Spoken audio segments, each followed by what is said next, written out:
Over the last couple of months I've created 2 short films. These films are All the Time in the World and Reality. All the Time in the World is a short film about a girl who discovers a mysterious time-stopping clock in a bookstore. My role on this film was producer, so I had to work a lot with the director and the production designer to get an idea of the location and costumes and characters. Given that the director already had an idea of the story and the kind of costumes they were going for and the time period in which it was set, it was my job to have a look around for different costumes and obviously look for the actors.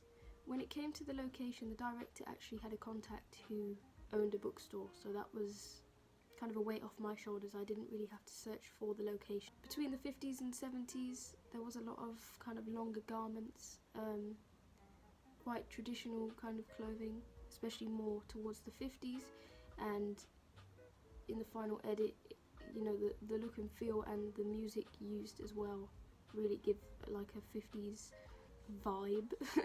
So yeah, I basically just had a look around for different costumes. I also worked closely with my co-producer to find actors. We had a look on a range of different websites. We did put up adverts on Owler, and we also put adverts up on Mandy, and we got nearly 40 replies, which was really good. Given that we did pick actors from Mandy, there's also a lot of potential for working with all those other actors that we never got to as well, so it was really great for networking. Although I didn't come up with the story, I did gain a lot of inspiration from Bernard's Watch.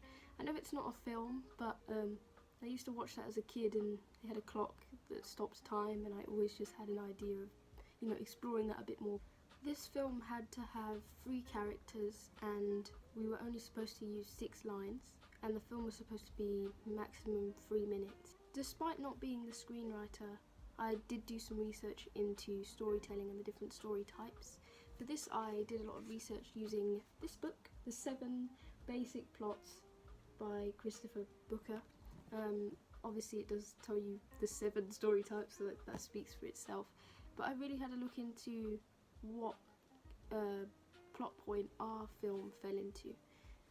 And when reading this book, I came across the story plot of Voyage and Return, you know, the idea of this character going off on kind of a journey. It kind of falls into the quest plot as well, but it's like coming back from that.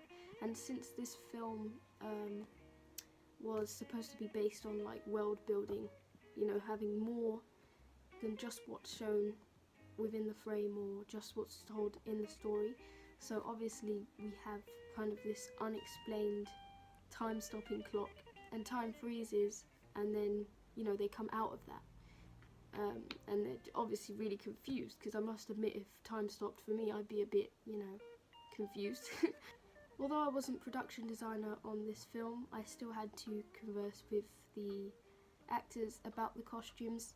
A lot of the costumes they did actually have themselves, like a suit for the shopkeeper and for the girl character, kind of like a long coat and a dress. My role as producer, although I didn't direct the actors, I think my ability to be able to talk to people and get to know them over a short period of time did come in handy when making the actors comfortable on set.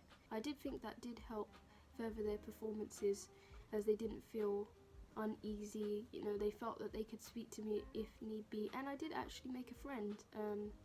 The actor that we used for the female character in this film did actually act in our second film as well. I think our location on this film really did a good job of furthering the story.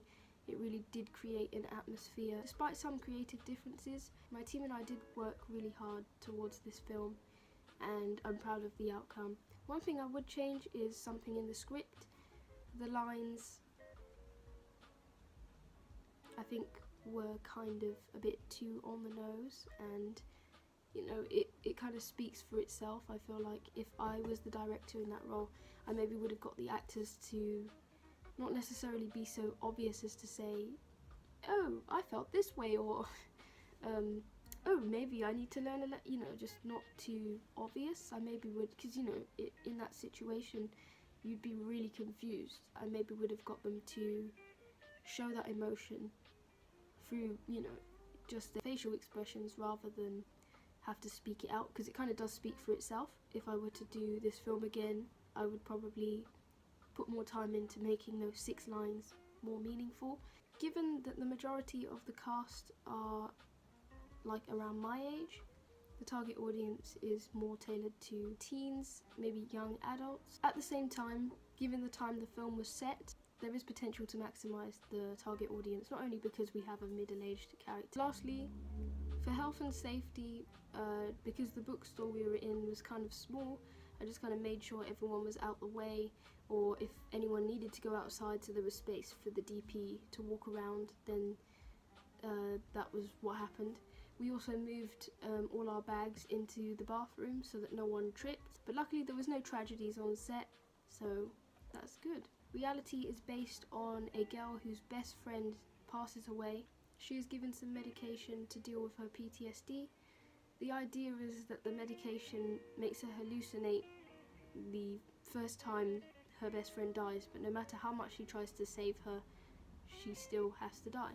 This film had to be between 1 to 5 minutes, and it had to be conventional, which is why in a way we kind of stuck with a linear narrative, not necessarily with flashbacks because they were hallucinations, and every time said death happens, it's kind of different. It's not the same occurrence that happened in the past. So we kind of played with that a little bit. For this film, I was director and DP. To prepare for these roles, I pretty much read all 4 of these books for developing story ideas and my characters, understanding, you know, uses of shots and their meaning, and I did a lot of research into colour connotation as well. For the best friend character, I decided to have her wear kind of an orange top. Although I wasn't production designer, I did speak a lot with my production designer about, you know, colour connotation, and given that that character was going to die, kind of wanted like an orangey yellowy colour, as that connotates, you know, impending doom or caution, and that always is like that thought in the back of your mind that, oh, no matter how much she tries to save her, this is her day. For this film, I did use quite a lot of close-up. It's a very, you know, emotional film of having your friend die over and over and over. I kind of wanted, through the use of close-ups, to show through framing as well that there's not a lot of space around her. You know, she's really enclosed in her own thoughts, and I think internal framing really does help in those situations. The visual story and the film director prepares. Both books talk a lot about the type of shots you should use and the thumb rule, where 2 characters are sitting next to each other or talking, and the camera shouldn't pass the line, otherwise, you know, there'll be lack of continuity and eye line will just be off and it'll just look rubbish basically. I did have a look at a lot of shots concerning continuity, especially in the visual story, and it does speak about it from a director's perspective in this book. There is a scene where the character cries towards the camera, and I really just got Regina, basically she's supposed to be crying, with the sudden realisation that no matter what I do, I'm not going to be able to save her. I think her acting in that scene was really enthralling. I think the match on action and continuity worked well. We did take quite a lot of takes of the main scene where she dies, where her friend dies, where her friend dies, with getting both over the shoulder shots from both angles, and again sticking to that rule of thumb and not crossing the line. Again, I would say this film is aimed at people kind of my age range, given that the cast were both around, I want to say 18 to 20, but I don't want to offend them if they're not that age.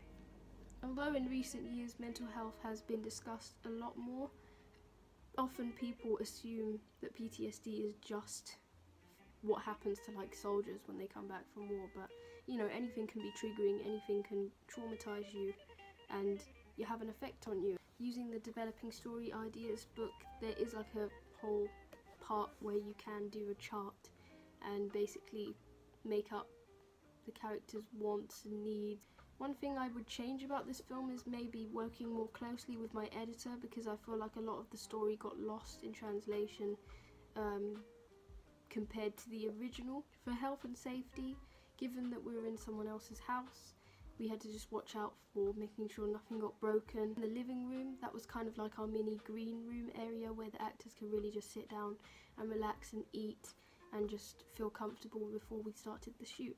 Going forward, I'm definitely gonna spend more time on developing my characters and working more closely with my production designers to just really polish up on those characters. I want to put as much effort into absolutely everything and definitely communicate with my editors a lot more to just make sure the final product is up to scratch. So thank you very much for listening. I hope you enjoyed. Bye!